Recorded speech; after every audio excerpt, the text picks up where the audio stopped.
Hi hello అండి. Welcome back to my channel. Chopping చేసే sound ఎంతమందికి ఇష్టం? నాకైతే చాలా ఇష్టం అండి. అందుకని దీన్ని తీయాలనిపించలేదు, అలాగే పోస్ట్ చేశాను. అండ్ కుకింగ్ చేసే ముందు మనం ప్రిపేర్ చేసుకుంటాం కదా. సో ఎంతమందికి మీలో పాజిటివ్ ఆర్ నెగిటివ్ ఎలాంటి థాట్స్ వస్తూ ఉంటాయి ఇలా ప్రిపేర్ చేసుకునే ముందు? ఆర్ ఎల్స్ డిషెస్ వాష్ చేసేటప్పుడు కూడా ఏదైనా థాట్ రన్ అవుతూ ఉంటుంది కదా. కమింగ్ అప్ టు మీ, నాకైతే ఎక్కువగా నేను ఇన్ ద పాస్ట్లో నేను నాన్న చెప్పు చాలా హర్ట్ అయిన విషయాలు కానీ అవి వస్తుండే అనమాట.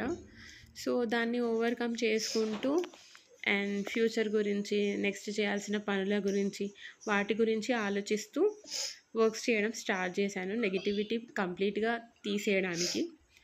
అండ్ సమ్టైమ్స్ అట్లలా వెళ్ళేసి మళ్ళీ వచ్చేస్తూ ఉంటాను అనమాట.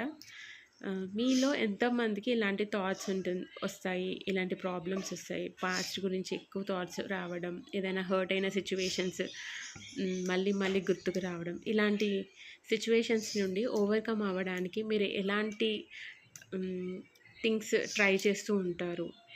Let me no. కమెంట్ సెక్షన్లో మీరు పోస్ట్ చేయండి. Thanks for watching.